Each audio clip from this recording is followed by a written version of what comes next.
थांबा थांबा थांबा, लाडकी बहीण योजनेचे थेट 4,500 रुपये एकाच वेळी मिळणार? पण सगळ्यांनाच नाही. KYC करूनही पैसे अडकलेत. अंगणवाडी कर्मचारी आता घरी येऊन तपासणी करणार. फक्त पात्र महिलांनाच नोव्हेंबर, डिसेंबर आणि जानेवारीचे पैसे एकत्र म्हणजेच 4,500 रुपये खात्यात जमा होण्याची शक्यता आहे. पण लक्षात ठेवा, काही महिलांचे लाभ कायमचे बंद होऊ शकतात. तुम्हाला 4,500 रुपये मिळणार की नाही? नाव कट तर होणार नाही ना? हा व्हिडिओ शेवटपर्यंत पहा, कारण एक छोटी चूक तुमचे हजारो रुपये थांबवू शकते. नमस्कार बहिणींनो, तुमच्यासाठी एक अत्यंत महत्त्वाची आणि आनंदाची बातमी समोर आली आहे. जर तुम्हाला लाडकी बहीण योजनेचे मागील काही महिन्यांचे पैसे मिळाले नसतील, तर आता तुम्हाला थेट 4,500 रुपये मिळण्याची शक्यता आहे. पण हे पैसे कोणाला मिळणार? अंगणवाडी सेविका तुमच्या घरी का येणार आहेत? आणि 2,100 रुपयांच्या वाढीव हप्त्याचं काय झालं? या सर्व प्रश्नांची उत्तरे आजच्या व्हिडिओमध्ये आपण पाहणार आहोत. व्हिडिओ शेवटपर्यंत नक्की पहा.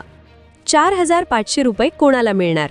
बहिणींनो, विधानसभा निवडणुकीनंतर आता लाडकी बहीण योजनेबाबत मोठी हालचाल सुरू झाली आहे. अनेक महिलांनी KYC करूनही तांत्रिक कारणांमुळे किंवा पडताळणी अभावी त्यांचे पैसे रखडले होते. आता नवीन अपडेटनुसार ज्या महिलांचे नोव्हेंबर, डिसेंबर आणि जानेवारी महिन्याचे हप्ते रखडले आहेत, त्यांना हे 3 महिन्यांचे एकत्रित 4,500 रुपये मिळण्याची शक्यता आहे. हे पैसे मिळण्यापूर्वी तुमच्या अर्जाची पुन्हा एकदा पडताळणी केली जाणार आहे. अंगणवाडी कर्मचाऱ्यांवर मोठी जबाबदारी.